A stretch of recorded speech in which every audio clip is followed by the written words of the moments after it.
জয়গুরু। দয়ালের শ্রীচরণে আমার প্রণাম। আপনাদের আন্তরিক আনন্দিত জয়গুরু। আজকে জ্যেষ্ঠ প্রসঙ্গ অত্যন্ত গুরুত্বপূর্ণ। এই বিষয়গুলি আমাদের সকলেরই কিন্তু জানা উচিত। এই বিষয়গুলি কি? এক হচ্ছে, ঠাকুর 3 লাথি মেরে ফেলে দিতে বললেন। কোন জিনিসটি সংসার থেকে বা আমার নিজের কাছ থেকে ঠাকুর লাথি মেরে ফেলে দিতে বললেন? জীবনের ব্রত কোন জিনিসটি আছে যেটা আমাদের নিত্য করণীয়, এটা জীবনের কিন্তু ব্রত একটি। বা সন্ধ্যাবেলায় ঠাকুর কি করতে বললেন? 3টি জিনিস ঠাকুর ছাড়তে না করলেন আমাদের, কখনো যেন এটাকে না ছাড়ি। এইগুলো করার মধ্য দিয়ে আমাদের জীবনের সার্থকতা, জীবনের উন্নতি, জীবনের পরিপূর্ণতা লাভ করবে। আসুন সেটাই আজকে বিষয় শুনে নিচ্ছি। এটা ভাববাণী সপ্তদশ দিবস থেকে। তারপর এইখানে আরেকটা আছে, এই যে হাতে তালি দিয়ে ঠাকুর কীর্তন করতে কেন বললেন? এই হাতের তালির মধ্য দিয়ে কি দূর হবে, এটাও আজকে বিষয়। দেখ, এ সংসার জঙ্গলে মেলা জুজু আছে, সাপ, বাঘ, ভালুক কত আছে। সংসার জঙ্গলে বেড়াতে গেলে বড়ই কঠিন। এই যে আমাদের সংসার জঙ্গল, এটাকে ঠাকুর এই সংসারটাকে একটা জঙ্গল বললেন। এই সংসার জঙ্গলে বেড়াতে গেলে বড়ই কঠিন, কারণ সংসার জীবনটা বড়ই কঠিন। ভালো মন্দ সব কিছু নিয়ে আমাদের চলতে হয়। কত রকম ঘটনা এই সংসার জীবনে আমাদের ঘটে থাকে বলুন তো। ভালো যেমন হচ্ছে, মন্দও হচ্ছে, সব কিছু মিলিয়ে মিশিয়ে একটা জঙ্গল, আবর্জনা। জঙ্গল মানে তো একটা আবর্জনা। এই জঙ্গল নিয়ে আমাদের সংসার জীবনটাই কিন্তু জঙ্গল। ঠাকুর বললেন এটার মধ্য দিয়ে চলা কিন্তু বড়ই কঠিন। অজ্ঞাতসারে ধরে খেয়ে ফেলে। কখন যে ধরে আমাকে, আমার জীবন বা আমাদের জীবনের যে মূল উদ্দেশ্যগুলোকে কখন যে খেয়ে নষ্ট করে দেয় সংসার জীবনটা, আমরা বুঝতেও পারি না। ঠাকুর এটাই বললেন, অজ্ঞাতসারে ধরে খেয়ে ফেলে। এদের হাত থেকে পরিত্রাণের উপায় একমাত্র হরিনাম কীর্তন। হরিনাম কীর্তনই হচ্ছে এই সবের থেকে একমাত্র পরিত্রাণের উপায়। নাম শুনলেই এরা পালিয়ে যায়। যখন আমরা এই নাম করব, আমরা অনেকে বলে না যে ওই রাস্তা দিয়ে যাওয়ার সময় হরিনাম করতে করতে যাবে, ভূত ধরবে না। তাই ঠাকুর বললেন যে নাম শুনলেই এরা পালিয়ে যায়, নাম শুনলে এরা বন্ধু হয়ে পড়ে। এই নাম শুনতে শুনতে এই যে জঙ্গলের এই যে যত জুজু, সাপ, ব্যাঙ, ভালুক থাকে, আমাদের সংসার জীবনেও তো এরকম বিষাক্ত সব কিছুই থাকে। নিজের জীবনে, নিজের চরিত্রের মধ্যেই কিন্তু আমাদের এই বিষাক্ত সাপ, বাঘ, ভালুকের মতন চরিত্র আমাদের থাকে। তো এইগুলোকে যত আমরা কীর্তন করব, নাম করব, ততই আমার চরিত্রের থেকে এইগুলো ধীরে ধীরে পালাতে থাকবে। ঠাকুর বললেন নাম শুনলে এরা বন্ধু হয়ে পড়ে, তখন আর কামড়ায় না।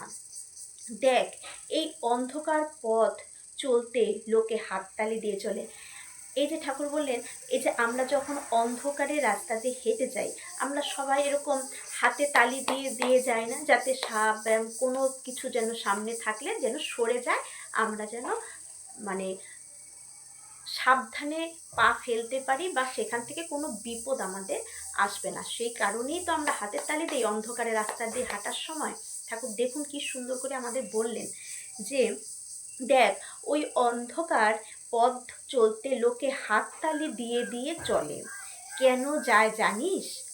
সাপ, বাঘ, ভালুক পালিয়ে যায়। ওই হাতের তালিতে যত খারাপ কিছু রাস্তায় যদি থাকে আমার সামনে, সব পালিয়ে যাবে। হাতে তালি দিয়ে নাম কীর্তন করে করে আপদ বিপদ সব পালিয়ে যায়। তাই ঠাকুর আমাদের এই হাতের তালি দিয়ে নাম কীর্তন করতে বলেছে। এই যে আমরা দুবেলা সন্ধ্যা প্রার্থনাটা যে করছি, তারপর জয়রাধিটা করছি হাতে তালি দিয়ে, এই হাতের তালি দিয়ে যখন অন্ধকার রাস্তায় আমরা চলি, যেমন সব জীব জন্তু জানোয়ার যত খারাপ সাপ ব্যাঙ থাকে সব যেমন সরে যায়, আমাদের রাস্তাটাকে সুন্দর করে দেয়, ঠিক জীবনেও এই যে আমরা হাতের তালি দিয়ে কীর্তন করছি, আমার চরিত্রের মধ্য দিয়ে যত খারাপ দিকগুলো রয়েছে, যত এই বাঘ ভালুক সাপের মতন যে বিষাক্ত যে জিনিসগুলো আমাদের সকলের ভিতরে রয়েছে, সেই প্রবৃত্তিগুলো, যে খারাপ দিকগুলো, সেই হাতের তালির মধ্য দিয়ে যে হরিনাম কীর্তন করছি, এতে কি হচ্ছে, আমাদের আপদ বিপদগুলো তখন ধীরে ধীরে আমাদের জীবন থেকে সরে যায়। কারণ ওইসব চলা, ওইসব ভাবনা চিন্তা, ওইসব কর্ম করার মধ্য দিয়েই তো আমাদের আপদ বিপদগুলো জীবনে এসে যায়। আমরা ভালোর সাথে যুক্ত হতে চাই না, ইষ্টের সাথে যুক্ত হতে চাই না, প্রবৃত্তির সাথে যুক্ত থেকে নিজেকে ভাবছি আমি ভালো আছি।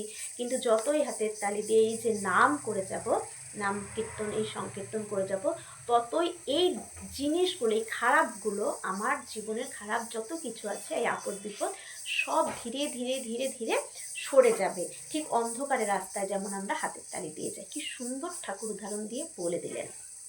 আর কি বললেন, সবার কাছেই হরি কথা বলবি, নাম করতে করতে কামিনী কাঞ্চনে আসক্তি সব খুলে পড়ে।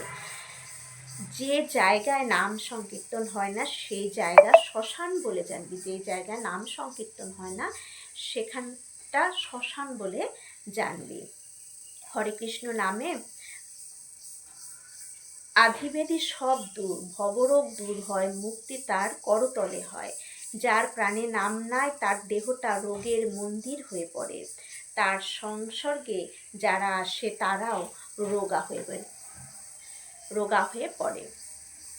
যে স্ত্রী স্বামীকে ভগবানের দিকে যেতে দেয় না সে জানবি অসতী, তার সংসর্গে স্বামী সমেত মারা যায়।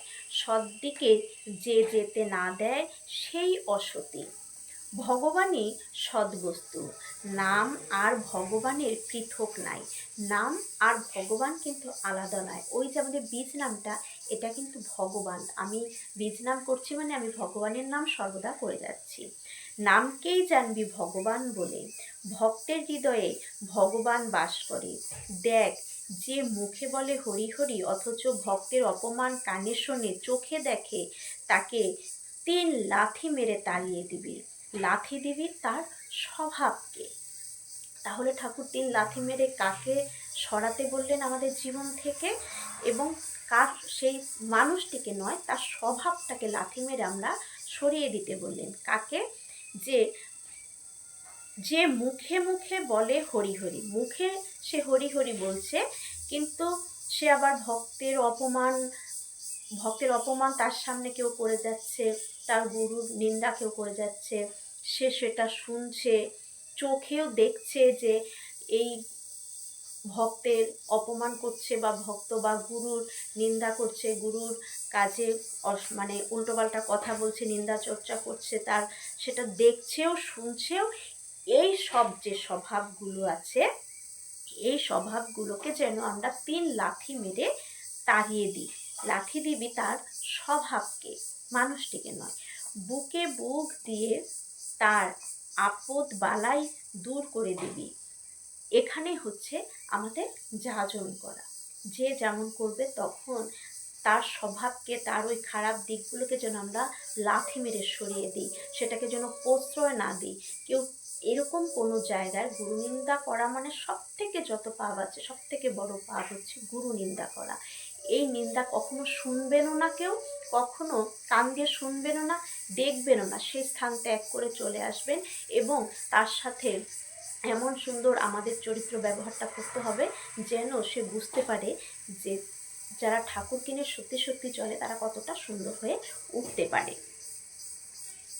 কোনো কথা তাদের প্রশ্রয় দিবি না। কোনো কথাই, ঠাকুর বললেন যারা এসব বলে শোনে তাদের ওই কথাগুলোকে লাথি মেরে সরিয়ে দিতে বললেন, যাতে ওরা না বলতে পারে, এবং কোনো কথাকে যেন আমরা প্রশ্রয় না দিই, তাহলে তোদেরও পাপ হবে। ঠাকুর বললেন আমাকে যদি এসে আমার কোনো ঠাকুরের কথা, ঠাকুর বংশের কথা, ঠাকুরের যে আচার্য পরম্পরার কথা যদি কেউ আমার সামনে কোনো নিন্দা করে, সেটাকে শুনবও না, দেখবও না, প্রশ্রয় দিব না। সেই কথায় তাকে কোনোভাবে প্রশ্রয় দেওয়া যাবে না, ওই সবটাকে আমাদের লাথি মারতে হবেই। কিন্তু এটা নইলে ওরা যেমন পাপ করছে, ওই যে আমি শুনছি দেখছি, এতেও কিন্তু একই পাপ আমিও তাহলে কিন্তু করছি। তাই এই দিকগুলো কিন্তু খুব সজাগ থাকবেন সকলেই। ঠাকুর বললেন, সংসারে প্রত্যেক কাজেই ভগবানকে মেখে রাখবি, প্রচণ্ড বেগে কীর্তন করবি, কাজ করবি। কীর্তন ভাঙলেই যে তিমিরে সে তিমিরে, কীর্তন জীবনের ব্রত বলে জানবি। ঠাকুর বললেন এই কীর্তনও কিন্তু আমাদের জীবনের একটা ব্রত। কারণ এই যে হাতের তালি দিয়ে আমরা কীর্তন করছি, এতে আমার চরিত্রে, আমার সংসারে যত কিছু আপদ বিপদ, যা যা জুজুগুলো আছে, সবগুলো ধীরে ধীরে কিন্তু পালিয়ে যাবে যত আমরা এই কীর্তন করবো। তাই তো ঠাকুর আমাদের দুবেলা প্রার্থনার সাথে কীর্তন করতে দিলেন। সকল সময় ভাববি আমি যন্ত্র, ভগবান যন্ত্রী, তাহলে পাপ স্পর্শ করতে পারে না। কামকে প্রশ্রয় না দেওয়াই ভালো। কুকুরকে এক মুঠো ভাত দিয়ে বেটিয়ে দেওয়া যায়, খুব পালায়, আবার আদর করলেই আসে। হরিনাম করলে রিপুগণ আপনিই পালায়, আবার প্রশ্রয় দিলে আপনিই আসে। যদি প্রশ্রয় দিই, একটি রিপুকে যদি প্রশ্রয় দিই, বাকিগুলোও কিন্তু চেপে বসে। তাই এই রিপুগুলোকে কখনোই প্রশ্রয় দেওয়া যাবে না। কীর্তন, সন্ধ্যা, আহ্নিক ছাড়িস না। ঠাকুরের তিনটি জিনিস কিন্তু আমাদের ছাড়তে না করলেন, কীর্তন, সন্ধ্যা, আহ্নিক। এই যে কীর্তন, আমরা দুবেলা কীর্তন করছি, দিনে আরও যদি চাই আমরা করতেই পারি, সৎসঙ্গতে সম্মানে কীর্তন করছি। এই কীর্তনটা করেই যেতে বলেছেন। সন্ধ্যা, এই যে দুবেলা যে আমাদের প্রার্থনার সময়, এটাই তো সন্ধ্যাকাল, সন্ধিক্ষণ। সন্ধ্যা মানে সন্ধিক্ষণ, দুটো সময়ের মিলন কালকেই বলে সন্ধ্যা। তাহলে এই যে সন্ধ্যার সময়টা আমাদের প্রার্থনা, এটার জন্য কখনোই আমরা না ছাড়ি। আহ্নিক ছাড়িস না। ওই সময়ে যে আমরা নাম ধ্যান করছি, নাম ধ্যানের যে বসা, এটাও ঠাকুর কিন্তু ছাড়তে না করলেন। নাম ধ্যান করা, সন্ধ্যা প্রার্থনা, ঠাকুর বাণীতে আছে সন্ধ্যা প্রার্থনা থেকে বিরত থেকো না। তাহলে কীর্তন, সন্ধ্যা, আহ্নিক, এই তিনটের জন্য আমরা কখনোই না ছাড়ি। ও ছুটে গেলে আবার অঙ্গার হয়ে পড়বে। এবার কি, এবার কি ছাই, না না না না, তোমার সবই অমনি। তাহলে আমরা আজকের এই আলোচনা থেকে অনেক কিছুই জানতে পারলাম, যে হাততালি দিয়ে কেন কীর্তন করতে বলেন, জীবনের আপদ বিপদকে কিসের মধ্য দিয়ে আমরা তাড়াতে পারি, জীবন থেকে সরিয়ে দিতে পারি। তারপর কোন জিনিসকে আমরা কখনোই যেন প্রশ্রয় না দিই, লাথি মেরে যেন জীবন থেকে ওই স্বভাবটাকে যেন লাথি মেরে সরিয়ে দিতে পারি। এই জিনিসগুলো খুবই আমাদের দরকারে আমাদের জীবন চলার পথে। এইভাবে আপনারা চলবেন। সবাই ভালো থাকুন। জয় গুরু।